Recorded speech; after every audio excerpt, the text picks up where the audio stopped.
পাকিস্তান পুরো টি-20 world cup boycott না করলেও ইন্ডিয়া পাকিস্তানের যে হাই ভোল্টেজ ম্যাচ হওয়ার কথা 15 ফেব্রুয়ারি, সেটি তারা বয়কট করেছে। এমনটি জানিয়েছেন পাকিস্তান সরকার তাদের টুইটার হ্যান্ডেলে, এবং এটি রিটুইট করেছে পাকিস্তান ক্রিকেট বোর্ড। অর্থাৎ রিটুইট করা মানেই হচ্ছে আমরা ধরে নিতে পারি যে তাদের এতে সম্মতি রয়েছে, এবং যেহেতু পাকিস্তান সরকার এটা ঘোষণা করেছে সেহেতু পাকিস্তান ক্রিকেট বোর্ড এটা মানতে বাধ্য। এখন পাকিস্তান কেন পুরো টি-20 ওয়ার্ল্ড কাপ বয়কট করলো না? দেখুন, পাকিস্তান পুরো টি-20 ওয়ার্ল্ড কাপ বয়কট করার আসলে কোনো যুক্তিযুক্ত কারণ ছিল না। বাংলাদেশ এখানে নিরাপত্তা কনসার্ন দেখিয়েছে যে ইন্ডিয়া আমরা খেলতে যাবো না, আমাদের ম্যাচ শ্রীলঙ্কা আয়োজন করতে হবে। আইসিসি বলেছে যে না, ইন্ডিয়ায় কোনো নিরাপত্তার থ্রেট সেভাবে নেই, যেহেতু বিসিসিআই গোল্ড আইসিসি, সেটা আমরা এটা জানতামই। সো বাংলাদেশকে বাদ দিয়ে তারা স্কটল্যান্ডকে নিয়েছে, ভালো কথা। কিন্তু পাকিস্তান এখানে কি অজুহাত দেখাবে? পাকিস্তানের ম্যাচটা আগে থেকেই শ্রীলঙ্কায় হচ্ছে, তো শ্রীলঙ্কায় কি নিরাপত্তা ইস্যু ছিল? ছিল না।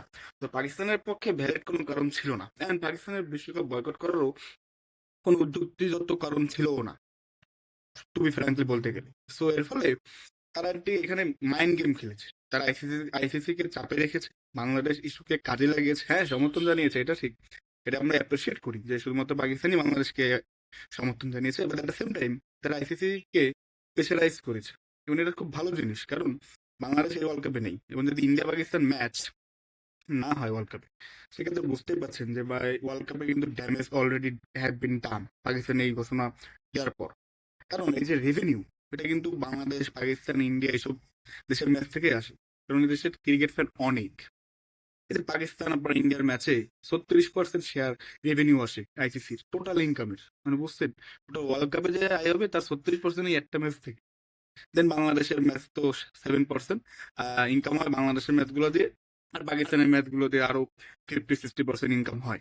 সেটা কিন্তু আপনার আমি 55 থেকে 56% ইনকাম এই বাংলাদেশ, ইন্ডিয়া, পাকিস্তানের ম্যাচ দিয়ে মূলত আইসিসির হয়। তো সেটা সেক্ষেত্রে আইসিসি একটা বিগ লস। বাট একটা সেম টাইম এটা আমাদের মনে রাখতে হবে যে 15 তারিখে কিন্তু আপনার ম্যাচ হওয়ার কথা। সো এর আগে পাকিস্তান কি আদৌ তাদের স্ট্যান্ডার্ড থাকবে, এটা কিন্তু একটা চিন্তার বিষয় দাঁড়িয়েছে।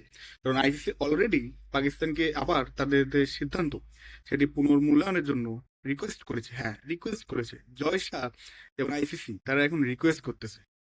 দেখুন, আপনি যখনই শুধু মজলুম হতেই যাবেন, মজলুম হবেনি, তখন জালিম পেয়ে বসে। আপনাকে প্রতিবাদ করতে হবে, দেন জালিমও আপনার কাছে নত হবে। আইসিসির ক্ষেত্রেও ঠিক একই জিনিসই ঘটেছে।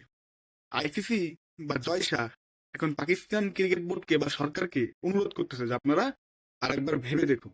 তার মানে তাদের কিন্তু অলরেডি লস হচ্ছে এবং তারা এটা মেনে নিতে পারছে না। তো পাকিস্তান যে সিদ্ধান্ত নিয়েছে, অ্যাবসলিউটলি ফাইন। অনেকে বলতেছে পাকিস্তান কেন ওয়ার্ল্ড কাপ বয়কট করলো না, স্ট্যান্ডবাজি করেছে। আরে ভাই, পাকিস্তান ওয়ার্ল্ড কাপ বয়কট করবে কেন? পাকিস্তান যে বাংলাদেশের পক্ষে দাঁড়িয়ে ইন্ডিয়া পাকিস্তান ম্যাচ বয়কট করেছে, হ্যাঁ অনেকে বলতে পারেন ভাই এটা তাদের নিজের সাথে, নিজের সাথে বাংলাদেশ ইস্যুকে কেন্দ্র করে তারা করেছে। তো বাংলাদেশ হলে কি করতো? কখনোই করতো না। 100% যে সরকার ক্ষমতা থাকুক, বাংলাদেশের এই গার্ডসই নেই। আমরাই করতে দিতাম না। আমরা বলতাম পাকিস্তানের জন্য কেন আমরা আমাদের টি-20 ওয়ার্ল্ড কাপ বয়কট করবো, বা আমাদের এই হাই প্রোফাইল ম্যাচ আমরা কেন বয়কট করবো? আমরা ভাই জাতি হিসেবে ওই ধরনের, বুঝছেন, আমরা শুধু অন্যদের কাছ থেকে অনেক কিছু আশা করি, বাট নিজেরা দেওয়ার বেলায় কিছুই দিই না, কিপটামি করি। তো পাকিস্তান যে করেছে, অ্যাবসলিউটলি ফাইন অ্যান্ড থ্যাঙ্কস। কারণ তারা বাংলাদেশের পক্ষে দাঁড়িয়েছে এই দুঃসময়, এবং তারা যে আইসিসির কে এক প্রকার নাড়িয়ে দিয়েছে। বিসিবি বস আমিনুল ইসলাম বুলবুল তিনিও নাড়িয়ে দিয়েছে, বাংলাদেশ সরকারও নাড়িয়ে দিয়েছে। ইভেন সবচেয়ে বড় যে ধাক্কা সেটা এখন পাকিস্তান দিচ্ছে। পাকিস্তান দিয়ে আসলেই তোমাদেরকে ম্যাচ না খেলে ইন্ডিয়া পাকিস্তান, দেন আপনার বিশ্বকাপে কিন্তু সে মজাদার থাকবে না, বিশ্বকাপে রেভিনিউ এভাবে জেনারেট হবে না। And at the same time ICC পাকিস্তানকে কিন্তু প্রেশারাইজ করবে, বা আইসিসি ইন্ডিয়ার যে মিডিয়া গুলো রয়েছে তাদের দিয়ে প্রেশারাইজ করাবে, এই পাকিস্তানকে ব্যান করে দেবে, এই করে দেবে। ভাই কিছুই হবে না। হবে না কেন জানেন? এখন কোন দেশের সরকার যদি ম্যাচ বয়কট করতে বলে বা খেলতে যেতে না বলে, সেক্ষেত্রে আইসিসির গভর্নমেন্ট বডি কিছুই করার নেই, কিছুই করার নেই। আর এখানেই মহসিন নকভি মাস্টার স্ট্রোক খেলেছে। তিনি বলেছেন যে এটা পাকিস্তান ক্রিকেট বোর্ডের বিষয় না, এটা এখন পাকিস্তান গভর্নমেন্টের বিষয়। তারা যেতে বললে যাবো, তারা যেতে না বললে যাবো না। যেহেতু পাকিস্তান গভর্নমেন্ট টুইট করে বলেছে যে টি-20 ওয়ার্ল্ড কাপের জন্য তারা প্রস্তুত খেলতে, বাট ইন্ডিয়ার সাথে ম্যাচ খেলবে না। কিন্তু এটা সরকারি লেভেলের সিদ্ধান্ত। সো আইসিসি কিছুই করতে পারবে না, এটা জাস্ট ভয় দেখানো। আপনাদের কি মনে হয়, পাকিস্তান কি আসলেই 15 তারিখে ম্যাচ বয়কট করবে, নাকি কোনো চাপের সামনে এখনো নতি স্বীকার করবে? জানাবেন।